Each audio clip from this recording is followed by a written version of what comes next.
agrarian law, no? Unsay mo sunop sa inyong hunahuna kung mo kahisgot og agrarian, no?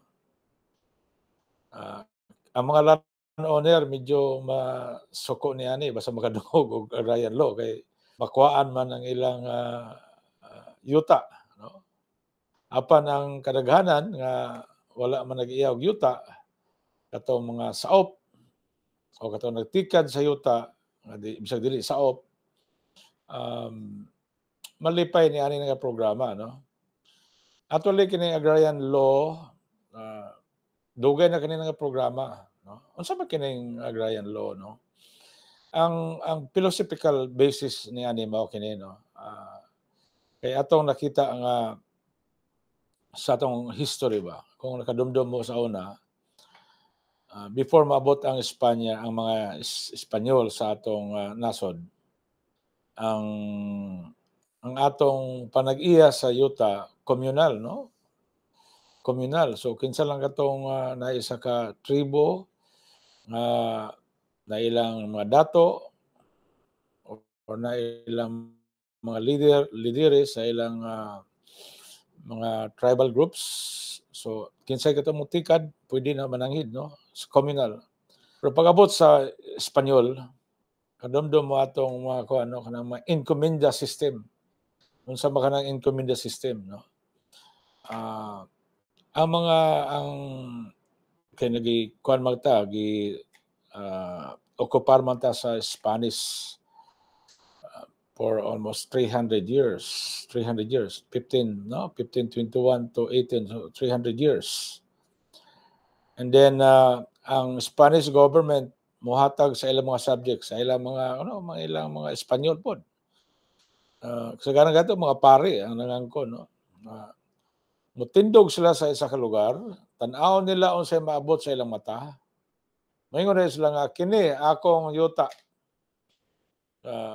I-grant na siya sa Spanish government na encomienda, no? So mao lagali nga ang atong pipilar ka pamilya ang nag-iya sa yuta din sa Pilipinas. Tungod ko kana mga yuta sinunod nila sa ilang mga Spanish ascendants sa ilang mga ginikanan kaupo-upuan, no? So nahitabo na gitawag nga oligarchy, no? Na ay mga feudal lords gitawag, no? Pinaka-famous gali itong Hacienda Lucita sa mga kuwangko ang nanagiyan niya na, no? Sa itong President Cory na controversial magay kana. Daghan pa, no? Daghan pa yung mga yuta dina sa kuan, no? Sa Bacolod, sa Negros, mga sugar barons. So thousands of hectares sila nagapanagiyan niya na, no? Because these were inherited by them from their usually ito mga Spanish na mga ascendants nila tungkol sa kanang encomienda system. Because of that, only few own the land and the vast majority walay gali katukuran bisag ilang balay, no? So because of that social injustice, matawag na social injustice, no? Dili kita makakuha og equality sa atong society because only few own the lands and the rest are being enslaved to the land, no? Mga saop, no? So tungod ni ana kinahanglan na og pamalaod nun nga atong i-break ang monopoly sa pagpanagiya sa yuta. Atong i-break ang ang mga vestiges sa encomienda system sinunod na to sa atong Spanish time. Now, panahon ni Marcos na itong PD-27, no? Presidential Decree number 27, right after pag-declare niya martial law, he placed the Philippines under land reform program. Sa mga land reform program, land to the landless. So sa una, kung ikaw sa op o sa mga rice and corn lands, no? Rice and corn lands, i-declare ikaw nga ikaw na nag-iya sa yuta. under PD27. No? Under PD27. So, ang tag-iya sa yuta, ang previous owner, pwede mo file og retention. Pero by the decree under PD27, the lands tilled by the rice and corn farmers are already transferred to the tenants by operation of law, no? Mano gipanghatag dayon nila ang Certificate of Land Transfer, CLTs. Daghang kana kung nakadungog mo ng CLTs. Panahon pa ni Marcos ng CLTs, Certificate of Land Transfer.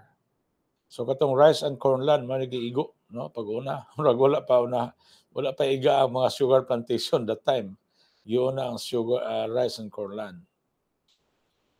And then ang mga saop karon na nag-iya sa yuta, mag-amortize, no? Nag-amortize sila dito sa tag-iya. Now, pwede kung di sila magkasinabot sa iya, mubayad sila dito sa land bank. Mako na ang PD27 under Marcos regime right after the declaration of martial law. Mayong gabi diha, Bilma, no? Bilma, napagyapon ko sa Manila. Salamat sa subaybay, no? Sa atong program, no? Medyo taon-taon kita nawala, but hopefully we can catch up, no, with you. And tungod ni ana, nakita na dili pa igo ang PD27, no? Si Cory Aquino, kung nakadumdum mo si Cory Aquino, atong first president after EDSA revolution, nag-implementar siya og agrarian reform program, no? Unsa may kalainan sa agrarian reform program sa land reform program? Basically, ang ingon sila, when you say agrarian reform program, dili lang pag-apod-apod sa mga yuta, kundi paghatag pod og ayuda, no? Kay kung ikaw na small land owner ka, ikaw tenant, tapos gitagaan ka sa yuta, unsa man imong yuta kung walay mga support services? So, ang konsepto sa agrarian reform program, gi-widen nila ang scope sa atong land reform. Aside from the distribution of the land, gihatagan nila kini og support services like training into cooperatives, tagaan og financial assistance. So mao kana under manay kalailan sa agrarian reform program o land reform program. Nahibaluan, no? Labi na kining agrarian reform program. Medyo master nato ni ang kini nga balaod. Medyo master nato kini, no? Nga naman kay sa wala pa kita maabogado, ako lang isa-isay gamay, no? So wa pa ko maabogado, pero human ako take sa bar exam. Akong bar exam September 1990. No? Now, 8 days after, gikan ka sa bar exam, 8 days after, nangita ko na itong mga amigo din sa abogado sa Department of Agrarian Reform. Ngayon ko nga, pangitay ko, tagay kong trabaho diha, kaya ganang dili ko gusto sa syudad, gusto ko mingaw na lugar, no? So, naimo ko tang legal officer sa DAR before kita na abogado. So, dito kita na-assign sa Camiguin, no? So, mura taga-bakasyon po sa Camiguin kay among opisina ato, tapos ang taas, atbang ato ang White Island. So, kinsa pa may hindi ganahan ato nga nagtrabaho na ka, nagsilduhan ka, napaka sa lugar nga murag resort. Kaya atubang maga sa White Island, ang maanyag nga isla dito sa Camiguin. Then, by the way, after passing the bar, nagkuha pamita, nag-trial attorney kita sa DAR for 2 years. So, in fact, kita nag-open sa Caraga region. I was the first regional attorney of DAR Caraga. Ako first, kami may nag-open. Then after that, nag-private practice kita. So medyo master nato kining agrarian laws. Bisag bali-balihon pa ni pwede na dili ko bisag mag-blindfolded pa ko, di na ko mawala ani. Anyway, under Republic Act 6657 matong gikuha ni Cory Aquino, no? Atong President Cory Aquino. Mao to iyang plataporma. Ayang plataporma nga iyang implementar ang Comprehensive Agrarian Reform Program, Republic Act 6657, no? So mao kana ang pamalaod na iyang butang diha, no? Unsa man kana ang Republic Act 6657? Number one, girespetuhan katong PD27. Apan dili lang rice and corn land affected, all agricultural lands in the Philippines. All agricultural. So igo pati ang mga sugar barons, no? In fact, igo ang Hacienda Lucita. You know, Hacienda Lucita, thousands of hectares kana, no? Planted with sugar cane, no? Sugar cane. So igo tanan, domdom ni bisag dinhi sa kuan, binag dinhi sa Bukidnon, tanan, no? Cory Aquino placed the entire country under a comprehensive agrarian reform program under Republic Act 6657. 6657. So unsa man kana? Ang mga yuta kung ikaw tag-iya yuta, kinahanglan nga ang imong i-retain ra, no? Kung naay imong yuta nga 100 hectares, ang pwede ra nimo i-retain ang 5 hectares, no? Mao na gitawag retention limit. All the rest should be distributed, number one, to the preferred beneficiaries, katong mga anak nga willing mo manage o mo till sa land, mo develop sa land. O katong mga tenant, no? Kan mga saop. O kung dili saop, katong nag-occupy sa yuta, na nagtikad nga dili saop, no? Tillers. Or katong mga seasonal nga ipapakyaw lang sila o kung panahon ting harvest sa sa sugarcane, mo harvest sila, and that's the time that they will be hired and they will be paid. So bisag kato pwede sila mahimong agrarian reform beneficiaries. Unya isip agrarian reform beneficiaries, entitled sila sa 3 hectares each. So 3 hectares. So ikaw lang owner na imong 100 hectares. Ang pwede ra nimo ma-retain ang 5. Kung ikaw lang owner na imong 100 hectares, ang pwede ra nimo ma-retain ang 5 hectares. Mo gitawag retention area. O kung naa kay anak nga willing mo tikad or mo manage sa farm, pwede siya mahimong beneficiaries as preferred beneficiaries. Pero 3 hectares sa pud ang limit. So kung naa kay anak nga tulo, so imong retention is 5 hectares, na anak nimo nga tulo, 3, presuming willing sila mo tikad o mo manage sa farm, and they are entitled to 3 hectares each, which will be 9 hectares. Pero naay kondisyon niya na all the rest will be given and distributed, dili given, no? Will be distributed by the government to the qualified beneficiaries. Kinsa man ay kaning mga qualified beneficiaries? Mao kini ang mga number one saop. Kaduha kato mga tillers nga nagkuan lang, no? Mga nagtikad lang ang mga sayuta, no? Na ito mga seasonal workers katong hiron lang o sa kung panahon ting harvest or panahon ting tanom, no? Kanang pag angkon sa yuta, no? Inga naman itawag. Ang gobyerno may no angkon na ihatag ka na dito sa mga beneficiaries. Binlan lang ang tagiya o 5 hectares as retention area. Actually, kanang agrarian reform program, centerpiece program kana panahon ni Cory Aquino, og nakalatid kana naa sa atong Batakang Balaod, sa atong 1987 Constitution. Naa kana. So walay mahimo ang atong gobyerno kay naa kanang land reform program, no, as the basis for promoting social justice.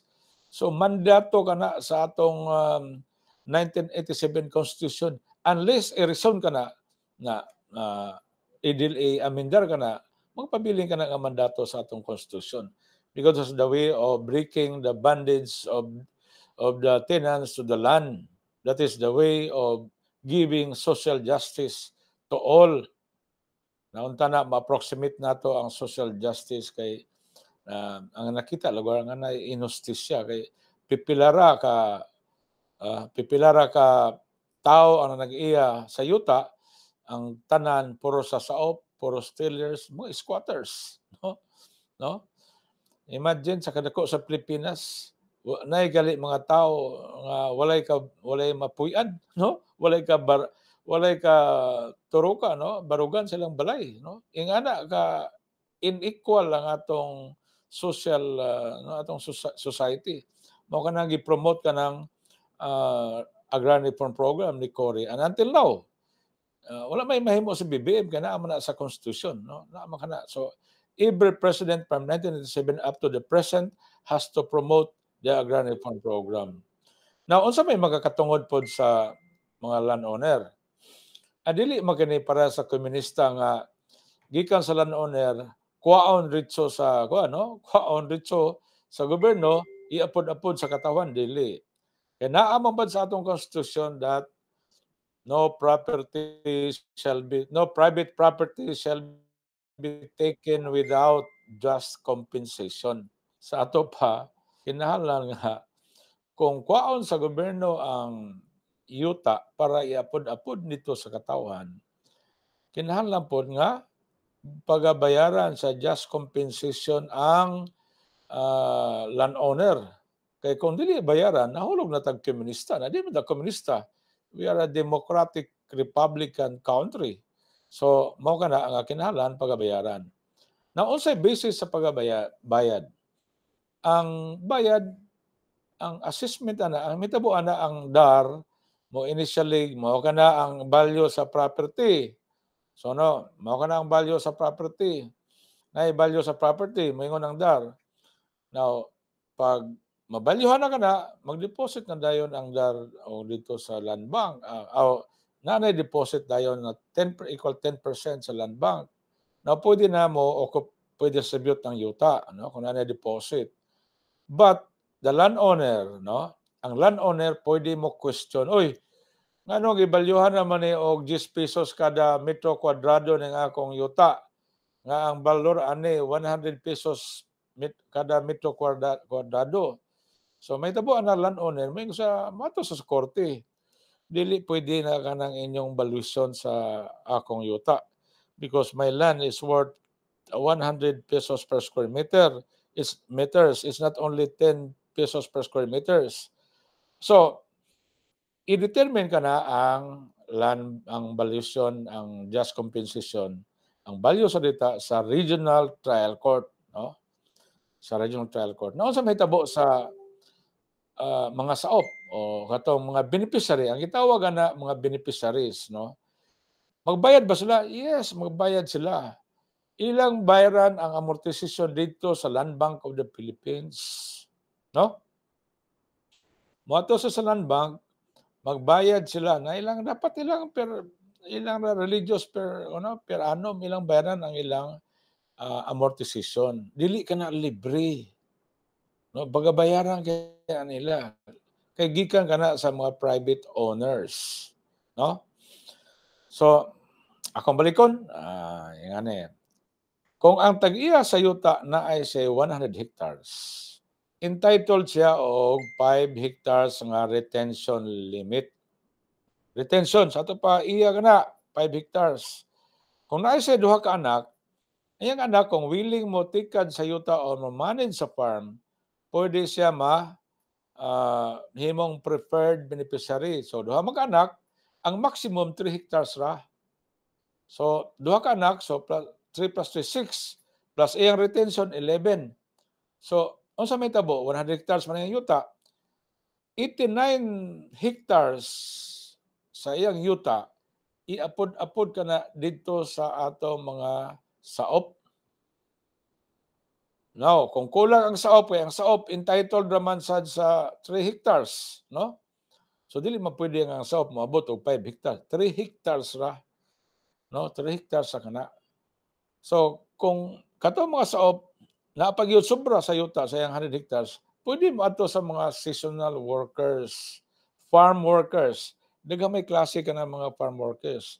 Ang number one klase ang saop, no? Ikaduha, mga farm workers, seasonal or kana mga i-hire lang kung mag-harvest o mag-planting season. So, mao kana ang ilang mga beneficiaries. So, unsa mahitabo? Ang tag-iya sa yuta pagabayaran kana sa gobyerno, ano? Sa gobyerno sa just compensation. So dili na libre. Bayaran kana sa gobyerno ang tag-iya sa yuta. Ang mga saop or farm workers na himong beneficiary ni ani kana sila mag-amortize sa value sa land. So dili kana libre, ila kana pagabayaran, no? Now, kung kakita mo naay gitawag ana nga ko ano kining Certificate of Land Ownership Award, no? Unsa man kanang Certificate of Land Ownership Award? Mao ko nang titulo nga giapod-apod sa gobyerno ngadto sa mga beneficiaries. So ang tawag ana is Certificate of Land Ownership Award, CLOA. That is a title. Mao kanang evidence certificate of title kana. Kung sa DNR pa kana nay pre-patent or original certificate of title, kanang gi-issue sa DAR ang gi-issue ana, is still a title, no? Title kana, so that is valid, no? Now, kanang ilang so magbayad man sila dito sa land bank, no, sa amortization. Now, kung magbayad sila land bank, kinahanglan katong value, ilang bayaran. Within 10 years, dili pwede na mo ibaligya na kung napay mga bayaron nun, no? Kung napay mga bayaron nun, pwede na dili pwede ibaligya na, no? Sa beneficiaries. Now, na mga instances nga na may mga landowner po nga dili kay gahig ulo, no? Siyempre, may nga na, sige, saop, magsabot-sabot ko ta. Gitawagan na voluntary land transfer. Nagsabot-sabot sila. Di na mo kuha hulat sa gobyerno nga kuhaon ning yuta. Magsabot-sabot lang kita. Mag-execute kita voluntary transfer. So, kani 3 hectares imong yuta, mao kani akong pangayo nga bayad ng amortization, no? Gikan sa inyo. But still, the DAR would have to approve the voluntary land transfer.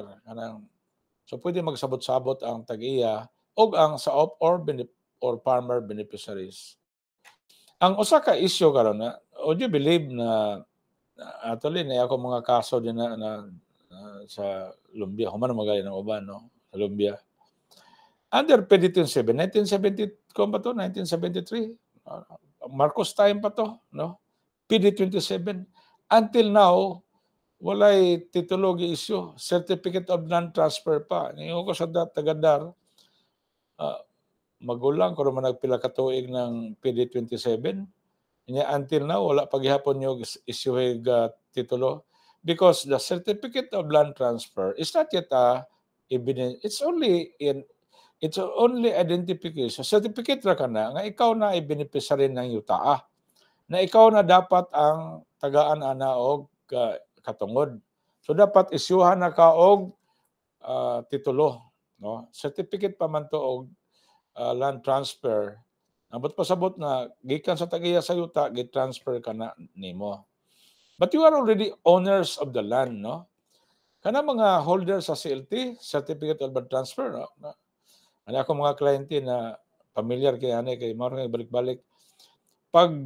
Paggawa sa Presidential Decree sa 1973, PD 27, kanang paggawas niya na ang gitikad nga yuta ninyo nga rice and corn land by operation of law nahimo ka namong tag-iya sa yuta o gitagaaga mo Certificate of Land Transfer isip pag-recognize nga kamo na gyud ang beneficiary ng yuta, no? So you are deemed owners of the land. Now, base sa mo ingon nga atong may mga landowners po din yung atong mga viewers. So ato sa ingon na grabe sa attorney. Wala may discussion pabor po sa landowners. No, protected may naman landowners. So unsa may katungod sa landowner po? Ang katungod sa law under PD 27 o Agrarian Reform Law, Republic Act 657, nga bayaran sila sa ilang just compensation, kantidad sa yuta. Dili pwede nga imo na confiscahon. So, anay pangutana, unsa ba kanang just compensation? Kanang just compensation, mura ka na ang prevailing market price, no? Kung unsay presyo sa market nga kanang yuta, dapat mao kanay presyo pag value sa yuta. So protected po na dili po nga mura mura po ang landowner lugar nga gibagyo nga nawala iyang yuta unya wala ay bayad, no? Dili pwede na, no? It has to be compensated even under PD 27. No? Sa PD 27 mas grabe to. Kaya kung imong pasagdan tong PD 27, confiscatory kayo. Mao kana in 1988, no? Mao kaniya in 1988 nagawas katong decision sa Korte Suprema sa Association of Small Landowners versus DAR, no? Dinha kung kamo mga interesado sa balaod, kanang decision sa Supreme Court sa 1988, August 1988, Association of Small Landowners versus DAR, magitawag ka na landmark decision about agrarian laws. Kaya dinha nag-ingon nga the power of the state to take the land and distribute this to the farmers, tenants, seasonal workers, tillers. This is an inherent power of the state. Mao kana lang police power, no? So dili kana mahikawan ang atong gobyerno sa power to take your lands and distribute this to the farmers. But at the same time, kana nga decision Supreme Court mingon pod nga we are not a communist country, we are a democratic country. Naaman sa atong constitution nga no property shall be taken, no private property shall be taken from the private individuals without just payment of compensation. So dinha nakalatid po din nga bayaran po ang tag-iya sa yuta. Dili po din nga confiscatory. O kanang unsay klase sa bayad, dapat kana just compensation, fair market value. And that just compensation applies to lands covered under PD 27 sa panahon ni Marcos o sa Republic Act 657. So that applies kanang decision Supreme Court about just compensation applies to all taking of property under Land Reform Program PD 27 o Agrarian Reform Program under Republic Act 657. So protected ang landowner. Okay na. Ito ang mga tagiya sa yuta. Nakasabot na mo, ha? And then, ang mga tagiya sa yuta, kung nakamanifest ka mo sa under PD 27, kung nakaingon mo nga among retention right is 7 hectares, mag-apply kay under PD 27, pwede mo ang retention is 7 hectares. But under Republic Act 657, ang retention is only 5 hectares. So, PD 27, pwede 7 hectares. Under Republic Act 657, 5 hectares. Now, may ako i-share sa inyo, no? Kay, as I said, before ko napasar sa bar, I was legal officer sa Agrarian Reform. And when I passed the bar, I was the regional attorney, the first regional attorney in Caraga, no? Because we opened Caraga sometime in the 90s, no? Pag separate sa Caraga, kadumduma ang Caraga was still part of Region 10. Now, naibalaod, pamalaod nga gi-separate ng Caraga. So I was the first regional attorney sa DAR sa Caraga. Now, naay mga kuano, katong istorya kanang private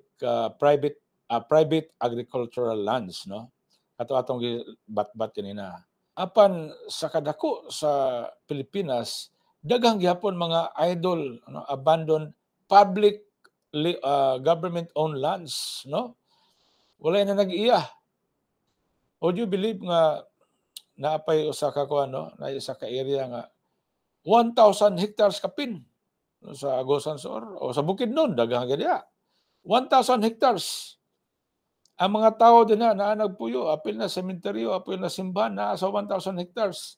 Apan wala ka na maapod-apod pagklaro. But these were public lands owned by the government. No, sayang lugar. So what the government did is, i-distribute ka na sa mga katauhan. No? I-distribute ka na sa mga katauhan. I-apod-apod ka na.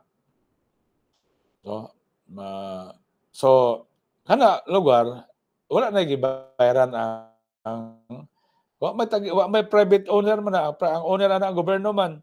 So wala na gibayan.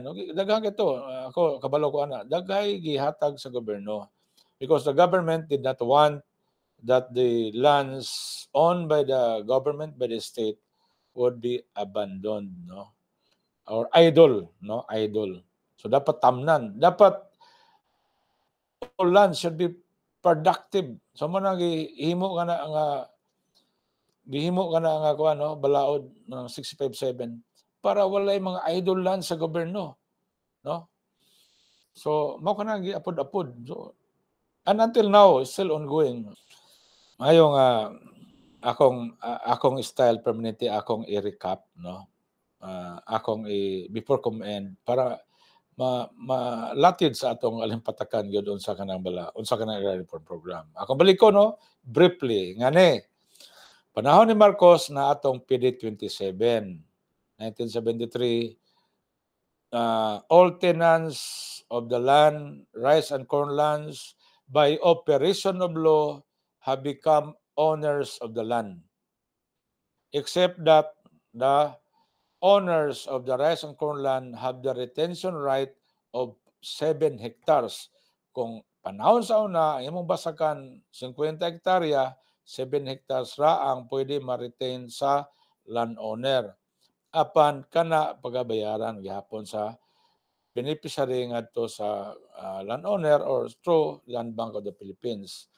Now, that was under PD27, 1973.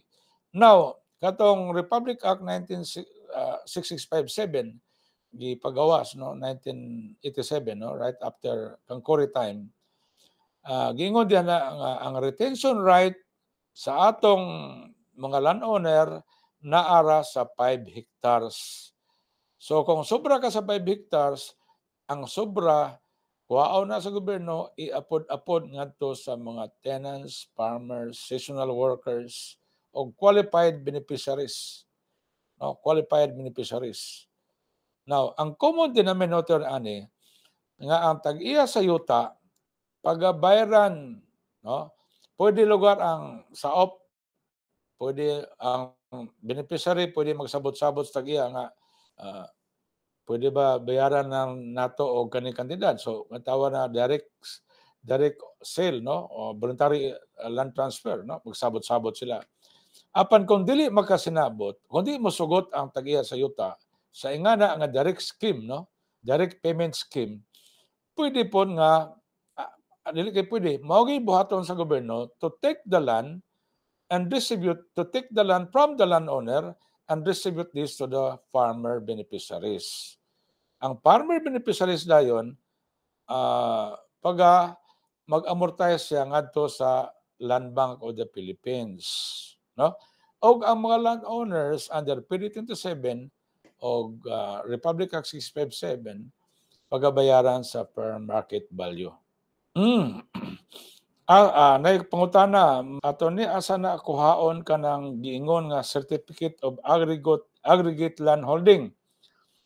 Ang na-record nato ana ang kung Cagayan de Oro imong mayuta, mato ka sa City Assessor's Office. Kung naa sa probinsya, sa Misamis Oriental, mato ka sa Misamis Oriental Provincial Office, Assessor's Office. Kung Bukidnon, dito. Kung asang lugar, asang yuta nimo na, mga yuta nimo, na kung may yuta nimo daghan sa Pilipinas, then you have to take the aggregate land holding in every province where your land is located. And unsa nga office dito sa assessor's office, either ma city or ma probinsya man.